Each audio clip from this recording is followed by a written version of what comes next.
Ladies and gentlemen, boys and girls, breadwinners, thread spinners, you are now watching the TNF podcast with your favorite bipolar rock and roller, Mr. J. Curtis Strickland.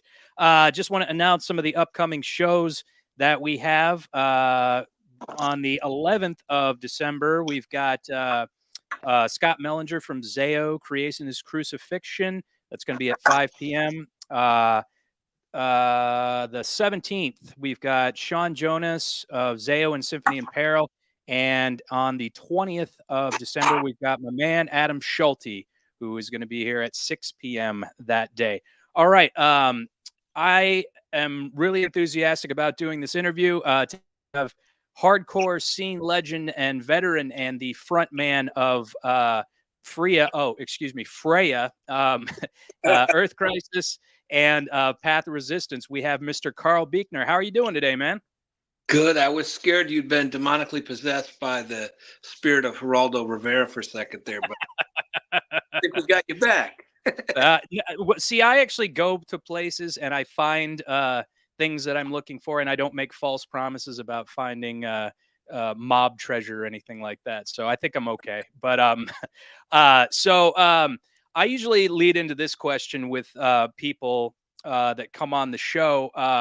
Where did you grow up, and what was it like for you growing up, and how did you get exposed to music? Did you have family members that were musicians? Did you have siblings that were into music? What's your story as far as that's concerned? I grew up in Syracuse, New York. I'm 53, so I grew up in the 70s and the 80s. And my parents would let me read any book that I wanted, pretty much age appropriate, watch things, movies, TV shows. And, my dad would introduce me to, everything from like Queen to Black Sabbath to Chuck Mangione. And my mother was introducing me to composers that wrote symphonies and operas. And I would also listen to my grandparents' big band albums. So yeah, I was surrounded by music throughout my entire youth, and I started out playing piano, and then I switched to guitar, and as I got into my teens, at the time in the mid '80s, skateboarding and punk and hardcore really fit together very well. So that was kind of the gateway. Now you eventually got into punk and hardcore. Was that through like mutual friends? Was that like something your siblings introduced you to? Did you, because what was the scene like in Syracuse at the time in upstate New York? Was it kind of fledgling, or was it already in full boom whenever you started becoming involved? There was a bit of a punk scene at the end of the 70s, and in the early 80s, we did have a hardcore scene kind of flare up. There's an awesome band. The first hardcore band from Syracuse was called Catatonics, and their 7-inch was called Hunted Down. And we met those guys years later, and all very nice. But that record is very hard hitting to this day. So check that out for people that want to explore the history of punk and hardcore in Syracuse. Catatonics Hunted Down. It's great material. So they were probably the first, and then there was another band called Fast Furious Death and Milton's Disciples. But that scene kind of came and went quickly. And like I said, it was truthfully more of a hardcore punk scene. But the first hardcore band in our area was from a city that's a little bit east of us called Utica. The first straight edge band, and they're called Upstate. But Earth Crisis was the first straight edge band in Syracuse.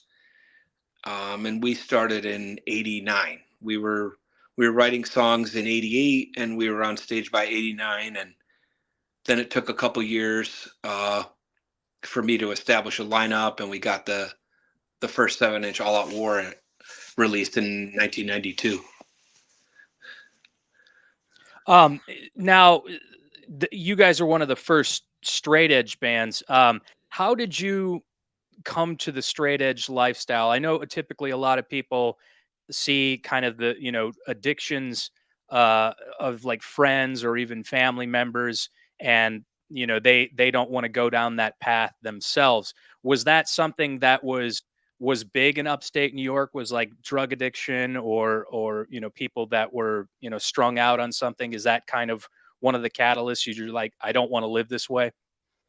Yeah, Syracuse had been through a lot by the time I was in my mid to late teens. Like a lot of the factories here closed, just like in, Flint or Detroit or Toledo or Buffalo, Rochester. Like Syracuse kind of went down that same drain when the heavy industry moved out and relocated into different parts of the world or different parts of the country.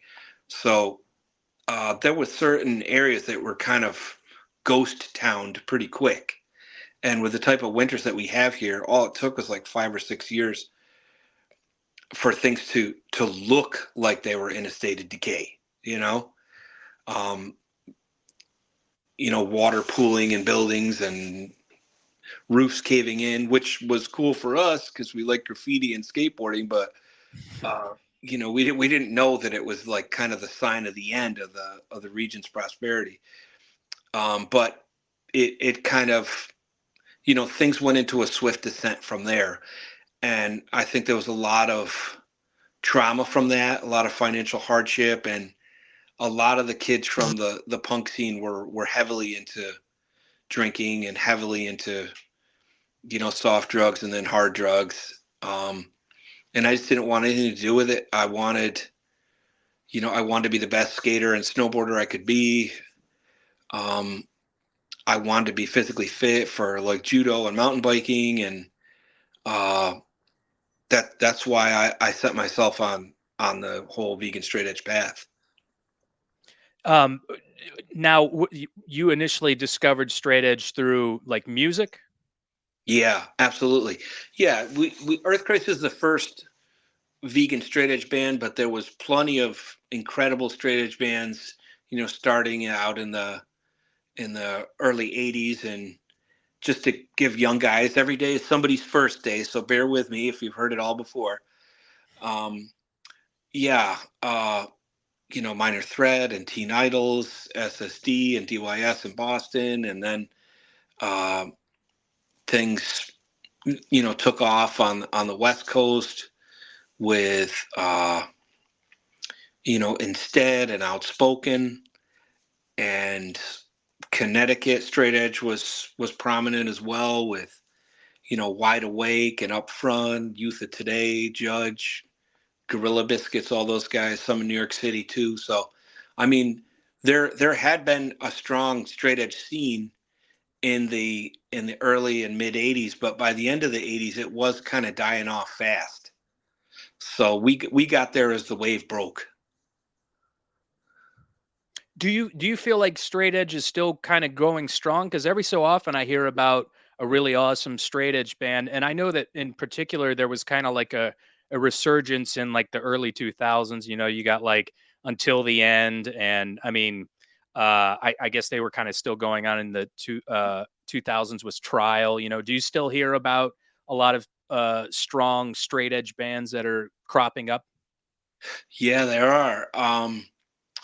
Yeah, let's see, there's some straight edge fronted bands. I don't know if the entire lineup is, in adherence with the concept, but I know that Deal with God and The Storm, as well as Street Hassle and uh, oh, some of the names are slipping my mind right now. I'm sorry, but yeah, there's definitely plenty of straight edge bands from here. And I know for a fact we played with some serious bands like Weapon X out in Detroit, and um, yeah, and there's a lot. Yeah, there is definitely a lot.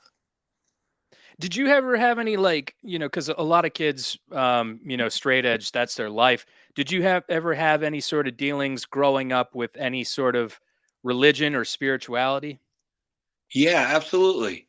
Yeah, and I feel really bad when people, I would start to hear stories once we got out on the road, like of people whose parents were kind of oppressive with their religious beliefs, because mine weren't. It was just something that they believed in. They wanted to share with me, and I could see that it offered like a moral compass and a moral code of conduct. Kind of red lights and green lights when it came to interpersonal um, interactions with people. And I mean, for me, like church was fun. We were playing laser tag in the basement. We were playing black ice hockey in the parking lot, and it was just what there was nothing hostile or negative about it. It was a good experience. And the church to this day does like really good uh, outreach programs. Like my parents' church has one program called Blessings in a Backpack, and they will they'll take a book bag and fill it with food for um, kids who basically rely on like school breakfasts and lunches to make it through the week. And on the weekend, they'll eat these microwavable meals that they'll stock up in these backpacks that they give to them. And they also have another one called Sleep in Heavenly Peace. Well, they'll give actual beds to these same kids, and like a lot of their parents are kind of relying on the system, or they've been in and out of the courts or prison, so they're in kind of dire situations, and it's really cool to see those old people reach out and help. Yeah, that's awesome that you had a family that kind of let you, make your own way because, like you said, your parents kind of just let you, be pretty open-minded and stuff. Mine were also the same way and never tried to like push religion on me or anything like that. And I was kind of uh left to do whatever I want. I could watch whatever. I mean, did not watch age appropriate stuff growing up. I definitely was allowed to watch Terminator and Bad Lieutenant and shit like that, But it's interesting because a lot of people will say that, straight edge doesn't coincide with, religion or spirituality. And I've always kind of found that to be quite the opposite in that, a lot of the tenets of certain religions or spiritual practices are sobriety. And so what do you say to that? Yeah, I mean, I think it all fits together well. And like I said, I mean, there are some churches I'm sure that are so strict to the doctrine that they're losing their connection to people, and it just becomes kind of an us and them rule book. And some people are made to feel ashamed of whatever their orientation is or what have you, and that was just not what was going on where I was being raised, so I was fortunate for that. Um, Now this also can lead into the next kind of, Earth Crisis was a straight edge vegan band. You know, Veganism now seems to be kind of on the upswing in that it was, you see a lot of celebrities and you see, just a lot of run of the mill people being vegan. And then you've got, vegan options at like chain restaurants and what have you. Um, what was it like being vegan, I guess, in an era when there wasn't as wide of an acceptance of veganism and when there wasn't, I guess, options for, especially like a touring band. I've always heard like war stories of bands being like, "Oh man, there's nothing we can eat here that's vegan," Like what was it like growing up in upstate New York and being a touring band and being a vegan? Well, I will say this about Syracuse. There's three colleges here. There's Lemoyne, Syracuse University, and the community college. So there is a lot of professors.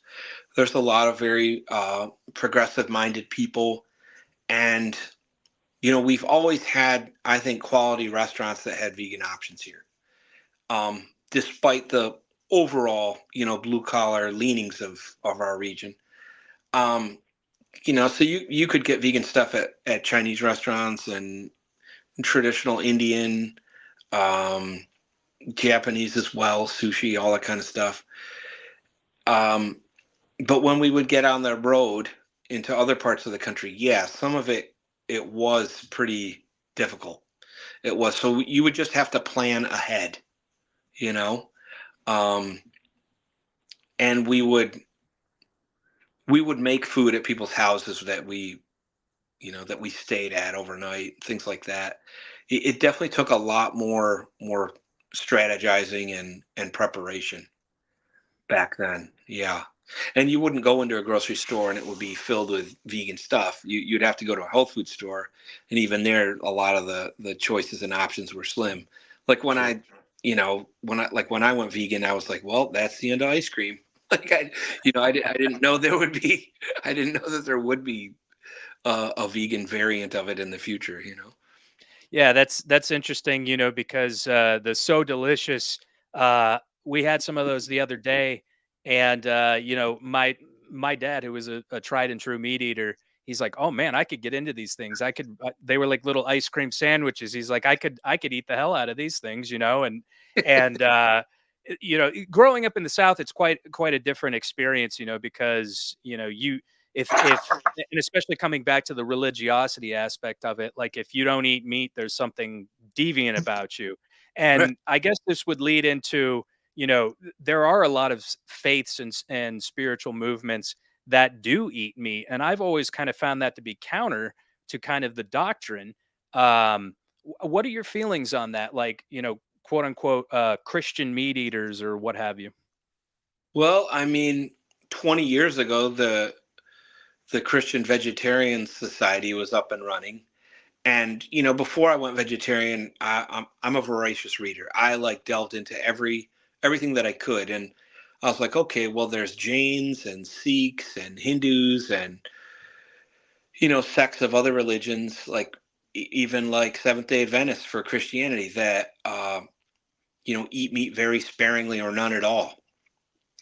So I knew that the food pyramid was corporate propaganda and that it wasn't legitimate. There have been people and cultures that have been on strict vegan or vegetarian diets for centuries, and they were fine. So I didn't believe that, and I researched it, and um, yeah, sure enough, you go to a Seventh Day Adventist bookstore, let's say, and they would have a vegetarian or vegan section, and I'm sure they still do.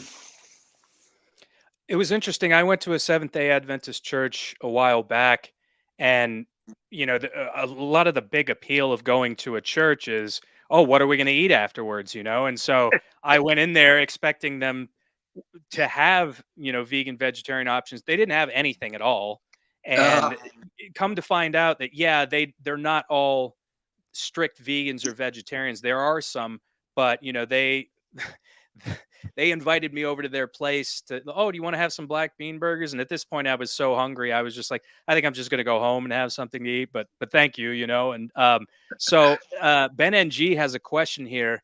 He says, how do you feel about your carnivorous fans? I love them. I love them. There's relatives in my, I have relatives in my family that hunt and fish. So I mean, I grew up around it. It's just not what I chose. Yeah. Yeah, that's a good way of looking at it. So okay, let's talk a little bit about the formation of Earth Crisis. How did you guys all meet? Were you guys all playing in different bands together, and then you kind of converged, or how did that whole situation happen? Yeah, and obviously this is a Freya interview, but Oh, sure, Freya would not exist without Earthquake. So we do sure, need, sure. to just kind of lay the groundwork for what came first. And when it got to the mid and the end of the 80s, and I would hear like, well, the guys in this straight edge band were drinking now, or the singer of this band had overdosed and died. I mean, I was like shocked and horrified because I felt like the music of all those artists was like nurturing something very important to me. It was, it was validating like my instincts. And I was super let down by that. I was like, well, I'll do a straight edge band myself. I'll do my own band, and we'll stay true to it, and we'll forward it, and it'll be the flag that we fly. It'll be the flag that we charge into battle under. And that's pretty much the concept that was in the forefront of my thoughts at the time. Scott and I, through friendship, gravitated to each other, and then Ian and his little brother Eric, and we finally found Dennis. I mean, it took a long time to get a lineup of true friends who were also quality musicians and composers. There was a lot of starts and stops before we got to the point in the timeline where it was like, okay, it's all systems go. We can write songs now and we can record. So yeah, that was a part of it. Just like the disappointment that I felt at that age during that time when you'd hear these stories and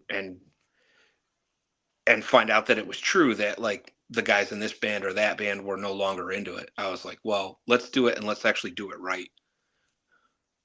That's awesome. And I know that that can be difficult to kind of see like your brothers in some sort of movement kind of fall away, but that actually helped to kind of increase your fortitude to continue soldiering on. So I that's definitely awesome.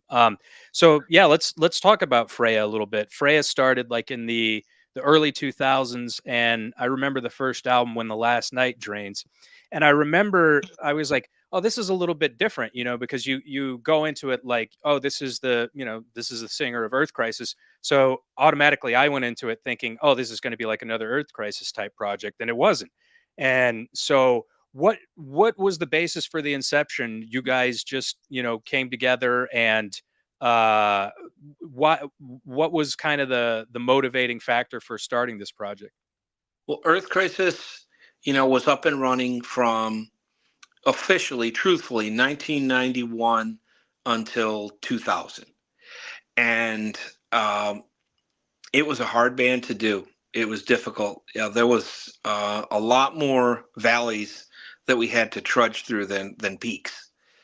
Um, but our friendships were intact, and our lives were changing. People were getting married and having kids, and starting to think about careers. Um, so people got pulled in different directions. My drummer Dennis moved back to Buffalo.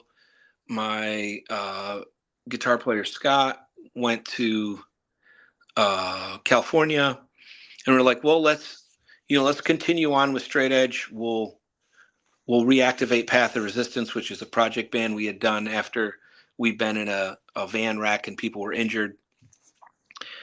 And so the thought was, let's revive that, and we'll have a straight edge band that we can play together with, and write new material. And Ian and Eric and I chose to mix some melodic aspects into the aggression of hardcore, and that's what Last Light Drains album was, the first Freya. Eric had been in a band called Farthest Man, another band called Bone Jack, and that was more along the lines of like, let's say like Hot Water Music or Dag Nasty, like very, very bright energy, very, very melodic. Whereas Ian wrote a lot of the aggressive riffs in Path and Earth Crisis. So, my two friends, two brothers, kind of blended their styles together, and it was fun to do. But I mean, I obviously love the heavy stuff. So since that record, I think Freya has gotten progressively more and more aggressive musically. Yeah, I remember hearing you guys did a split with the Hoods, and I was like, "Oh, this is definitely more like Earth Crisis." So, what was that just kind of like a natural progression, or was it, was that like a conscious decision, or what's the writing process like for you guys? Do you guys just kind of come in and do like, all right, we're gonna jam some riffs, or is there kind of one singular songwriter with the group? Freya, from the beginning, it was put together to be kind of a lab where we could experiment, and blend styles and just try and kind of um, explore different things as to what we put together. Some of the songs are songs, some of them are more like soundscapes. And I know that's a weird thing to hear, but I do feel that that's like a truthful statement. Um, because I wanted things to change like mood and color. I didn't want it to just be all, I didn't want it to be one dimension. I want it to be multi-dimensional musically. And, so Ian would write, Eric would write, Darian would write. And then uh, after those guys moved to um, North Carolina, I had different players come in, and they would bring their own unique take on things, and it was always it's always been that. Like, I don't think I can say it better than that. It's always been kind of a lab where we can um, experiment. What what do you guys what are your influences as far as, you mentioned hot water music and Dag Nasty. What are you guys' hardcore influences, obviously, and then what are your like non-hardcore influences? Like, what are if you guys are in the band and somebody is playing something like on the stereo, what can you expect to hear from like the individual members? Like, what groups or what types of music? Like, my favorite style of hardcore to this day is a metallic style of hardcore. Like, I love Marauder Master Killer, Mm. All Out War Destined to Burn, Ringworm Hammer of the Witch, Integrity for Those to Fear Tomorrow. Like, I think when hardcore has elements of metal stirred into the mix, I think it darkens it, and it can make it even more powerful. Yeah, it punches a lot harder. Right. Yeah. What do you guys listen to as far as like non-hardcore influences? Um, I think that when we're out with Earth Crisis, Ian and Dennis really keep up with hip hop. So we'll listen to that kind of stuff like Nas or Gangstar, or go back in time and listen to Public Enemy or Paris or KRS-One. So yes, and some of that stuff, it has influenced my vocal delivery and some of the cadences that I put together to an extent. Um, I mean, I'll listen to Dick Dale or the Ventures or the Beach Boys, like or Man or Astro Man. Like, I love surf rock. So yeah, our tastes are kind of eclectic. Okay. Now let's talk about like touring a little bit. When you guys have toured, what is probably your most interesting tour story? And I say like interesting in that, you would never experience that in any other circumstance, aside from being in a touring hardcore band. Well, Earth Crisis has been to a lot of different parts of Europe over the past 30 years. But Freya was there for a 2-month long tour that we did on a Nightliner bus with Born from Pain and All Shall Perish. And we got to see a lot of Eastern Europe. And that felt like, we were in new territory. And I don't think there have been tons and tons of shows with US bands in some of those countries. So that one was really fun. Like, there was definitely like a lot of passion from fans. So yeah, that was very, very cool, getting to go to um, places like Prague and Czech Republic, or Poland, um, Croatia, stuff. Some of those places. Yeah, I spent 3 months in Eastern Europe, and it's interesting because it's kind of like in a cultural bubble in that they're not really as I guess, developed as the rest of the world. I guess you could say that because I would walk around and I would see buildings and they would all be the same style and they'd all be the same color and they'd be kind of, the paint would be chipping off them and whatnot. And I'm like, wow, this is like the result of like, growing up, behind the Iron Curtain. There wasn't a lot of access to American bands and American culture and what have you. So, were the people really the kids must have been pretty appreciative to see something like that when you guys came over there. They were, and you know, I'm pretty sure it was on one of those tours. And forgive me if I'm mixing things up a little here, but we got to see Budapest, Hungary, and that city was gorgeous. So there's plenty of parts of Eastern Europe that are also exquisitely beautiful. So, um, I think Western culture, truthfully, is pretty decadent. So, I mean, maybe they were mercifully spared. Maybe, yeah, the austere living kind of you know kind of gets away from that decadence. So um, now let's we were talking about this at the beginning of the show and a little bit before the show. Um, how did the whole genesis of the Geraldo interview come about? Because I know it was in the wake of a really terrible situation that happened in Salt Lake City. How did they end up contacting you, and what was that whole experience like? Well, Earth Crisis had, like I said, Earth Crisis had been up and running for 10 years, and I think we released an album every year and a half, 2 years or so. So we built up a back catalog behind us.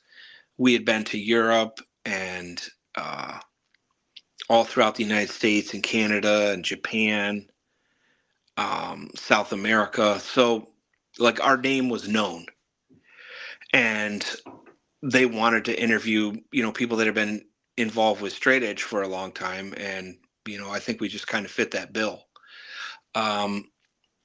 But to this day, when you hear about these so-called violent straight edge scenes, I think those people were, for the most part, probably not that much different than they were in other places. But I think drug gang culture was very strong, and it was a hard thing to avoid. And when these two diametrically opposed ideologies and lifestyles were coming into contact, it was kind of a head-on collision. And if you're young and you're motivated, and if you're young and you're passionate, and someone is mocking or taunting you, I mean, there's going to be problems. There's going Yeah. to be words, there's going to be fists, and whatever happens beyond that is unfortunate. But and I tried to say that, because there were incidents of violence, but I do think that that's what it was. I think it was almost like a clash of cultures, in schools or on the street. Some people were, obviously, kids from hardcore scene, straight edge, vegan straight edge guys were very anti-drug, and maybe they didn't like being taunted or mocked or hassled or assaulted, so they responded the way that they did. Yeah. And unfortunately there was violent incidents that got out of control, and then way out of control. But yeah, a kid lost his life. I think a girl lost her life. A straight edge girl lost her life in Utah, and a kid who was in conflict with straight edge guys lost his life. But I mean, those incidents were very rare, very few, very far between. And I think from the outside, it's important for people to know that, from the beginning, if you'd go to a hardcore show, you would see a graffiti artist who smoked pot and drank beer standing next to a Hare Krishna who was basically a celibate monk, standing next to a vegan straight edge guy who, is the only thoughts on his mind were like skateboarding and playing music with his friends. and Right. everyone got along, you Right. know, and everyone had a good time. So there wasn't like this weird hatred between like straight edge guys and guys that drank. I don't think I think that was a myth for the most part, and it was a misinterpretation when some of those incidents occurred, and the media latched onto it because it was so bizarre. And he kind of treated you like very unjustly, I felt. And we watched this interview a long time ago, and we're like, why is this guy being like this? And I'm not straight edge myself, but I have a lot of straight edge friends. And we're like, not everybody is like this. Why is Geraldo trying to make him some sort of like whipping post for uh his vitriol towards straight edge people? Here's what it was. At the beginning of Geraldo's career, he had a daytime talk show, and there was a number of them, and they were out for ratings. It was him and Donahue and uh, who else? Even Uh, Oprah Winfrey early was yeah, kind yeah, of, yeah, or yeah, yeah, yeah, Oprah Jenny Winfrey, Jones. and Yeah. yeah, thank you. And they would have these guys on who had been kind of brainwashed by some older Klansman type individuals, and maybe they had grown up in a neighborhood where they'd been victimized or whatever, so they had some grievance, and rather than looking beyond their own negative personal experience, they like allowed themselves to be swept away by hateful ideology. So they would have Nazi skinhead guys on these shows, and they would go back and forth with people and spar with insults, and next thing you know, a fight would break out on live TV. And I think that kind of catapulted Geraldo's ratings. So I think he was just searching for the next feuding groups of individuals, and to kind of feed off of that energy and get that sensationalism. And I think so they unfortunately winded up giving a lot of these hate groups a voice, and it worked because it got ratings, and there was outrage. And I think he was just looking for the next variant of that. I see. Yeah. I mean, that kind of makes sense too, just given his history and trajectory. Um, And what, and what, and and, and what's funny is this. Let me say this too. There's video of him. I think it was in Colorado or someplace. There was a gang of those type of guys, and they were in conflict with I think the police. And forgive me if I'm confused about this. Maybe people can go back and research a little. But like they were, I think they had sent a dead pig or something to the police station, and they were outside yelling at the cops or something. And Geraldo shows up, and he punched one of those guys. So Geraldo's on video, not being an adult, being a maniac, and punching a guy in the face. You know what I mean? So, I mean, it's not like he was above that type of behavior himself. You know what I mean? That's interesting. I didn't know that. Yeah, he wasn't there to diffuse a conflict or to find common ground or to de-escalate a situation. He was there feeding off of all that negative energy, and he himself threw a punch. So I don't know. I thought it was odd. Yeah, definitely. Um, well, to talk about the polarization, or not rather the polarization, but kind of the camaraderie between individuals of different philosophies and lifestyles. We had Danny Diablo, Lord Ezec, on the show, and he told some funny stories about you. So I want to hear a funny story about Lord Ezec, if you've got any. Well, I've known him for 25 years. First, I got to hear one of his stories. What were the stories? Well, the story was that I think it was on a show that Earth Crisis was playing with Scarhead or something, and you like they were too drunk or something like that, and but they were hungry, and that they were like, Carl, can you get us some food? And they were like, there was nothing around, and so there was a McDonald's, and so they had to go through the drive-through with you driving, and you had to order them a bunch of food.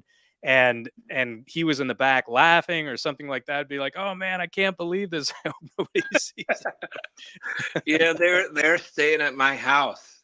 They were staying overnight at my house. They were up to record actually with my buddy Sal and Mike.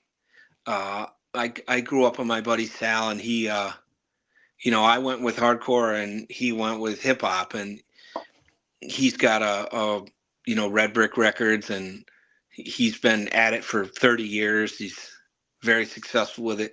But yeah, Ezec and not Scarhead, but what's the other band? Not Crown of Thorns. No, there's another one. Piss Mob? No. I don't know. I don't know either. I mean, I have enough trouble keeping my own band straight, so forgive me. It wasn't Ice Pick, was it? No, it was because Ice Pick's only really like a project. Yeah, but I mean, that's the thing too. I mean, it's like there was no, there was no breach of rules. I mean, we would go to McDonald's to get coffee when we're on the road. You know what I mean? Oh yeah. I mean, out of all of them, that's the only one we would go to, because I was like, well, these guys have Ronald McDonald House for kids that are suffering, getting treated with chemotherapy for cancer, and yeah. If there's any of them that actually try to do something, it's probably them. If everything's closed, let's just go there and get coffee before we drive to the next city. And obviously that's nothing I would ever want to do. I mean, I want to support co-ops and independently owned health food stores, but when we would literally live on the road for 7 months out of a year, I mean, those things would happen. But yeah, I mean, my neighborhood is kind of I guess modern term would be food desert. So when they stayed overnight with me, yeah, we did. I went and got them food there. They said that was, and for you that was that awkward, because like I to talk about the practicing Hare Krishna, I am still currently practicing Hare Krishna, and I had to go and get coincidentally McDonald's for one of my employers one time, and I actually got on Facebook and I put it out there. I was like, was this like the wrong thing to do? And Hare Krishnas will notoriously criticize. They love to criticize people. And they were just, I was pretty new to the movement at the time, and they put it out there. They were like, oh, you should know better, blah, blah, blah. You killed the 1,000 hairs on the cow's back. And I was like, I just was getting him food. Like, so, I felt incredibly awkward about that. But then, like you were saying, like the whole, you try to find a positive aspect of it, the fact that they have the Ronald McDonald charity and whatnot. So, surely it didn't make you feel too awkward then. No. That, believe me, my friend, that is a light duty story compared to things that have happened when we've been out on the road with Crown of Thorns. That is a lightweight story. Wow. Yeah, I've heard some crazy stories, and I was supposed to go hang out with them here in Vegas recently, but I didn't. But I saw like the aftermath, and I was like, yeah, that seems pretty on brand. That's hilarious. But wow, that's something else. Now let's kind of get back to Freya a little bit. You guys have had a string of releases.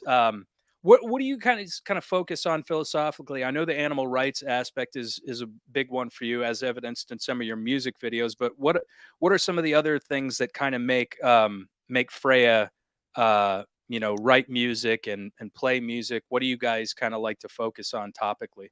Yeah, we'll compare and contrast. So with Earth Crisis, I feel like it's important to stay like on task. It's important to just kind of focus on the mission: vegan, straight edge, animal rights, environmentalism, send out a very strong anti-drug, alcohol, smoking, promiscuity message. Like those things are only going to lead to problems. So, I mean, some of the lyrics are almost written like cautionary tales, but the reality is the majority of them are about things that I have witnessed happen to people that I care about. So that's like kind of the framework that Earth Crisis operates within when it comes to the message. With Freya, not only are we free to blend styles and explore, uh, different things musically. Like there's songs where I will have clean singing in them. Um, there's lyrics about mythology or religion or spirituality or historical events, different philosophies. I mean, we've put out a lot of records over the years. We put out As the Last Light Drains, The Hood's Freya Split, Lift the Curse, um, Grim, Paragon of the Crucible, um, All Hail the End. And we had a new record come out this fall called Fight Is One. And we're working on the next one now. So, between Earth Crisis and Freya, when one band cycles down after, composing, recording, releasing, touring, playing festival dates to support and promote it, um, when one winds down, the other one starts. And when one is out, there are guys at home, writing guitar parts or coming up with beats. So, I mean, both machines are constantly running. Awesome. That's great, man. Uh, now, okay. So what sort of things like motivate you aside from your your personal ethics and what have you? Like what's a day in the life of Karl like? Um, well, I am very fortunate to have lifelong friends who run their own businesses. So I will pick up work between tours. I've done everything from, tree work to clearing brush to helping build patios or fireplaces and chimneys and, um, and on and on. So, so I've always been able to pick up work between what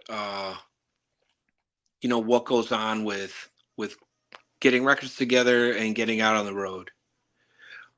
So yeah, it could be any one of those things. Okay.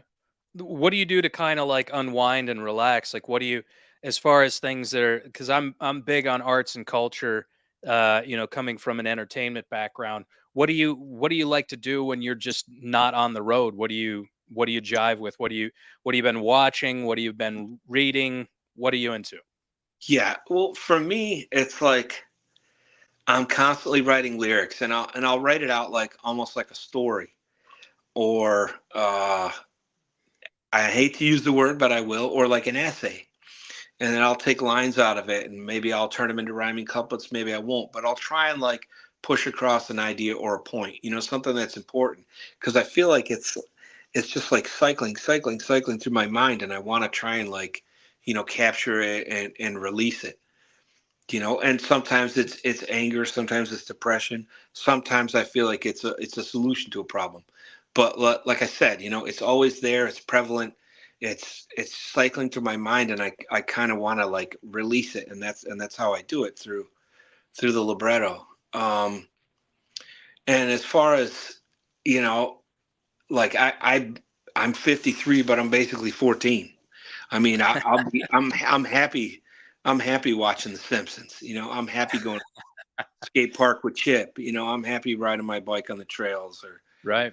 or going to concerts. So I mean, My thing's Mario Kart, man. I love playing me some Mario Kart, man. And it's kind of harken back to what you were talking about the you know like violent video games and things like that. I've learned to kind of you know as I've gotten older, like you realize that the cultural things that you kind of imbibe do affect you, even if it's on a subtle, like subconscious level. And like I used to be really into Call of Duty, but I would find that it would make me incredibly angry, and that I would just kind of go throughout my day like just pissed off because some of the players were better than me, or just by the graphic content of that. yeah, And so yeah, I was like, I gotta play like happier games, like just simpler and like kind of going back to to, childhood and whatnot. So I mean, The Simpsons, that's good, like humor and whatnot. Is that typically like what you gravitate towards, is comedy, humor?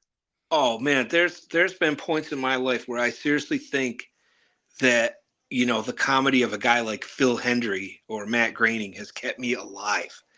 Like I'll so look forward to like new episodes or of like Phil Hendry's original show or Simpsons or Futurama or all these incredible stand-up comedians. When I was young, I was growing up with like Steve Martin's comedy and Eddie Murphy and Richard Yeah. Pryor, all that stuff. I mean, we would get those albums and like you were scared you were going to get caught listening to them. That's like how radioactive that stuff was. So Yeah. yeah, we loved it, and that also is what appealed to me about like the early punk. Like I was never there for the politics, absolutely not. I was there for the comedy of Black Flag, like TV Party. Hmm. Angry Samoans, they saved Hitler's cock. I mean, all that stuff, circle jerks, making the bombs. Like, yeah, I was there for the wit and the comedic aspect of the whole thing. Like that's what drew me to it. Like I was never there for the anarchy. I don't seek anarchy. I seek order. Yeah, no, that makes complete sense. That being said, who's the funniest member in Freya? I mean, probably Tommy. Yeah, my guitar player. Yeah, he's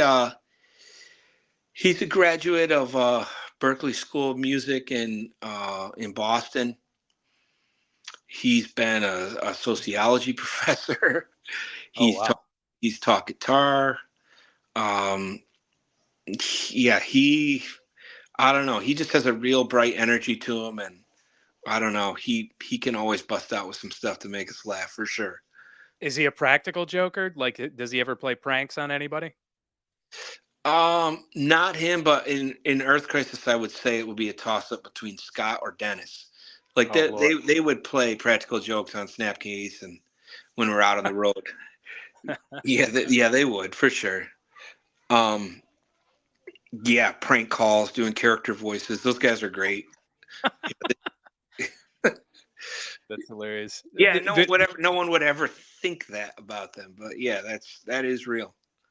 Oh, wow. What's a funny story you can relay as far as something they did to another band or one of the band members? Um, yeah, I would say terrorizing people with the prank calls. That was a big one. But Yeah. again, no one was ever threatened. No one was ever insulted. They just believed that some crazy promoter was calling them or whatever. You know what I mean? Like it wasn't. Nothing was mean spirited. It wasn't. It Sure. never. Yeah. Some Jerky Boys stuff. Basically along those lines. Like don't take the bait. Yeah, yeah. If Just a if you little. take if you take the bait, you almost deserve to get bit by the hook. Yeah, definitely, definitely. Uh, so and you said you're like you read. What are some authors or you talked about writing things like in an essay format sometimes. Were you ever a big reader of like essays, or did you ever read like poetry or anything like that? Yeah, I actually have a book called Shakespeare the Sonnets, and I remember I was like, Marauder had that line, "Cry havoc and let slip the dogs of war." Wrong Which is us, third. wrong us, and will we not revenge? I mean, I always thought that was. I love that type of language. That it's Yeah. almost biblical. Um, yeah, so I've always gravitated towards that. Like I love C.S. Lewis and Tolkien, and actually, on the Apocalypse Tribe full length, we like that album is basically a science fiction story, and we thanked all of the sci-fi authors, all the fantasy authors that kind of uh, inspired us. Yeah, Wow. that would be kind of a cool list to go through at some point. Yeah, definitely big sci-fi fan. Henline. We were just talking about Aldous Huxley's Brave New World the other day. How that's such an incredible book. 1984, which they always say it's kind of kind of cliche to say, but it's like, oh, it's more relevant than it's ever been. And it's like, no, it's always kind of been relevant. People have always kind of been shitty and vying for power and trying to find other ways to, subjugate people in this in a very kind of like assembly line type way. But Animal Farm too. Animal Farm, and I think the Space Merchants was written in the 50s, and I mean, that's basically real. Like half the stuff in that book is real now. who did the Space Merchants? I can't think of the author. That I probably read that like 25 years ago. But they had stuff like, bioengineered meat that was like self-replicating and just, floating cities and the earth being like just like congested with overpopulation. It was pretty on point actually. Okay, I'll have to check that one out. What is this here? B1 says Lovecraft is good as well. Yeah, definitely. For sure, yeah, for horror, yeah.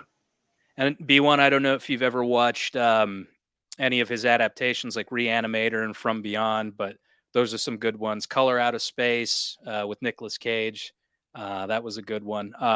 What do you think's like the most important message for probably this new generation of hardcore kid? If you could give advice, or okay, here's two questions. If you could give advice to the younger generation of hardcore kids, and if you could give advice to your younger self, what would it be? The advice to my younger self, Hmm. start with that. I would say don't take it personally. Whatever's going on in your life, don't take it personally because you are going to be dealing with people who are traumatized, people who have been abused, people who are mentally ill. Their brains are dried out sponges from drug use or neglect. And yeah, you can't take it personally. Try to find the good in people, and also at the same time, if you're getting some if your spidey senses are tingling and you feel like you're getting some warnings, it's probably good to keep a little buffer of a distance between yourself and the problematic individuals. Yeah. Yeah, Yeah, but definitely. because I would take everything personally, and I would just be punching people in the face. You know what I mean? And that was not, there was no conflict mediator. There was no one I could go to talk to. So we were just out there fucking wild style. And I was not. I'm gonna quote Christian Hosoi. I was not raised by the streets, but I was definitely raised in the streets. Like we Mm, were fucking feral teens for sure. We really were. Like yeah. everyone's mom and dad worked two jobs, and it was just us and you know, us versus everybody. And that's not, that wasn't the right.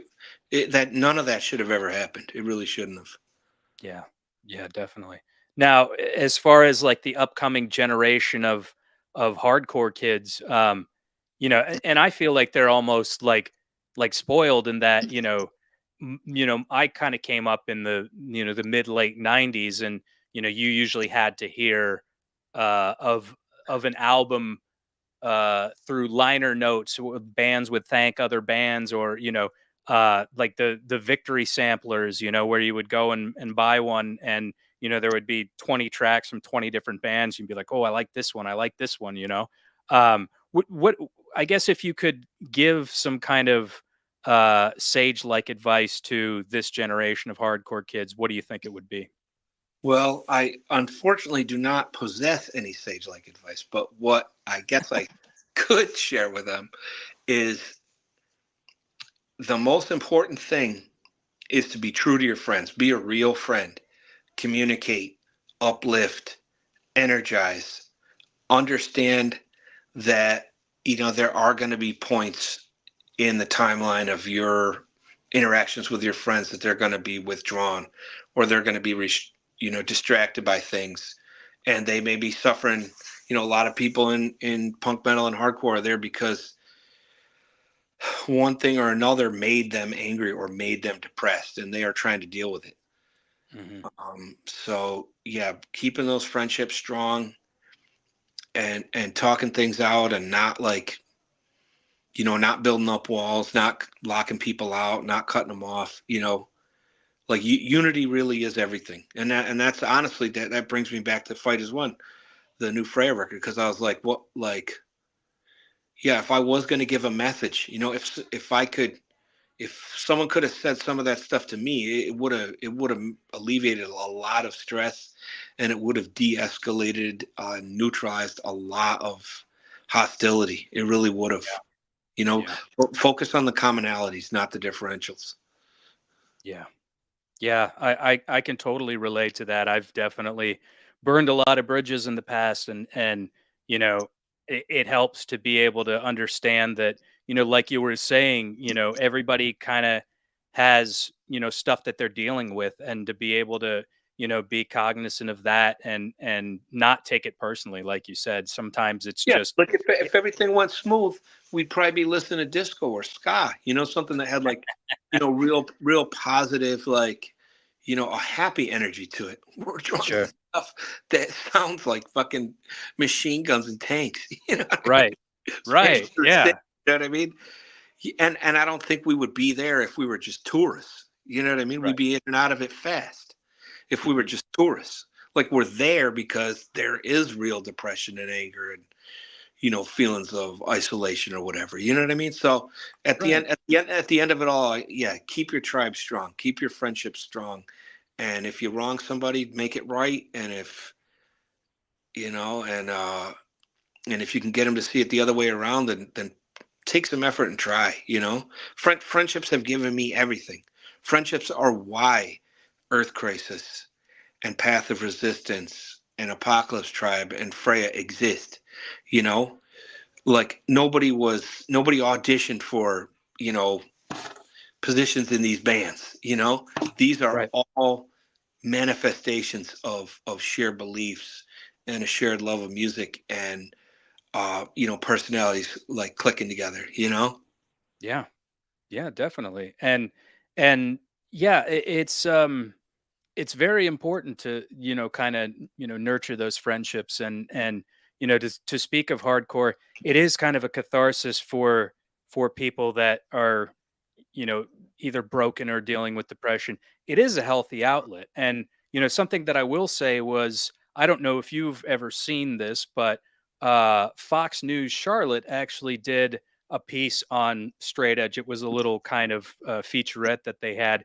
And I thought Fox News was going to lambast it, but it was actually very positive. It was very, and I think this was shortly after the Geraldo interview too, in that, they're like, oh, well, we got to kind of do a little bit of a devout about face and say that, not all these kids are like this isolated incident.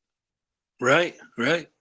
Yeah, Yeah. and it was real. It was real. That stuff happened. It had to be addressed. It had to be acknowledged. But I really do think that was like, the penny out of the dollar. Yeah. Yeah. Most straight edge people I know are some of the most positive, well-meaning people, and they just, do it for themselves, like the philosophy kind of preaches, for myself, Right? Yeah. definitely. So, Freya just released a new album. Where can people find that if they want to hear it? Um, it's been released on Upstate Records. Freya Fight is one. We have 3 videos up on YouTube. One of them is called Fight is One. We got Freddie Madball on there with us, guest starring. He Nice. Yeah, he wrote some of the lyrics too. Awesome, awesome words. Jamie from Hatebreed is on a song called Sense of Doom, and Nice. Scott Vogel from Terror and Buried Alive is on there with us. He did a guest spot on Thousand Yard Stare, and so far, we played with Madball, we played with Leeway. We're going out on a tour with a band from Wisconsin called Rig Time. They're awesome, Okay. and yeah, we're. I wrote it down. We're going to be in starting on the 12th, January 12th. We're going to be at Lurking Class Skate Hey, Shop in I'm gonna throw it Salisbury. up. I got the graphic if you want to Do read that. it out. I'm gonna Even throw it better. up. Yeah. There you Yeah. go. Yeah. So we're going to be out supporting the new record, and like I said, we're already starting to work on the next one. So yeah, it's full speed ahead. Cool. Cool. And I see that there is a Raleigh, North Carolina date there, January 14th. Yep. Yeah, So not long. I'm gonna have to come check that out. That'll be awesome. Definitely Um, do that. and Upstate Records. I want to thank Layla from Concrete Ties for setting this up because she's been super awesome. Concrete Ties, they're super killer, and I think they're one of the best upcoming groups in hardcore right now. Absolutely. Yeah.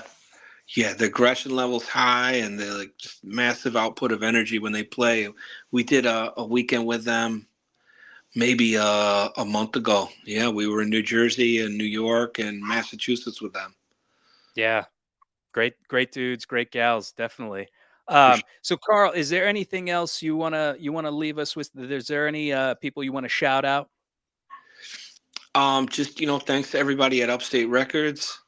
Thanks to our label mates and on Upstate, like guys in Sub Zero and Concrete Ties and Fury of Five and Blood Clot. Like we're proud to be on this label. Like we're right there with I think some of the best that are out there doing hardcore right now. Long time devotees. So yeah, just thanks to everybody that's supporting and if you kind of disconnected and this is the first time you're hearing about what we've been up to in recent times, like go back, do a little time travel and check out our other records too. But Definitely. fight is one. We're very proud of it. Definitely. Well, cool. Yeah, check that out, and I'll be sure to post the links in the comments section here. Um, and One thing I wanted to shout out before we go, I have a merch company called Hell's Heart Merch Co. You can see on the banner there, hellsheartco.bigcartel.com. All the shirts are on sale for $20. I normally sell them for 30, and I'll go ahead and explain why I sell them for 30. It's because they're a high quality t-shirt. They're Bella Canvas, tri blend, which is 50% polyester, 25% cotton, 25% rayon. So they're a super soft shirt, but you got to shell out a little bit more money for them. Hence why I charge more money for them. So people might balk at it and be like, $30, this is crazy, But then it's like, you look around for most shirts and they're going to be in that price range. So just wanted to throw that out there why I charge $30, but they're $20 right now. So you're getting a great deal on those. So go over to hellsheartco.bigcartel.com and pick up a shirt. We just dropped the Hell's Heart Black Flag mocks. You can get those in any format. You can get them in t-shirt, women's shirt, hoodie, crew neck sweatshirt. So please go. And if you're a fan of film, I know hardcore kids used to be into film, but I don't know what the hell happened. Like I'm trying to sell all these like cool shirts that like have Mola Ram from Temple of Doom with like a black metal font on there. I'm like, surely they'd love this. And it's like, it's hit or miss. Sometimes they like it, sometimes they don't. But if you like films, that's where you need to go. There's a lot of film fan art from Justin Campbell from Violent Life, Violent Death. And also check out 10thcanto.bigcartel.com. It's for the Hare Krishnas. They've got, we've got like a bunch of mocks up there for if you're into, the Hare Krishna spirituality path. We've got bands that, we do mock images of, but they're kind of mixed with the whole Krishna consciousness vibe. And like I said, like, comment, share, subscribe. Click on that bell for notifications. We're really close to being able to monetize this channel.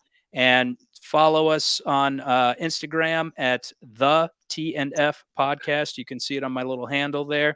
And I just want to thank everybody for showing up. And I want to thank Karl Buechner, not Buechner, of the band Freya, for coming on the show. Dude, thanks so much. You've been awesome. And please hang out a little bit in the back. I just wanted to, I always send everybody a shirt and whatnot, so I'll get your size and your contact information. So, dude, thank you so much. I appreciate you. Appreciate you. Thank you. Namaste. God bless everybody. Be good.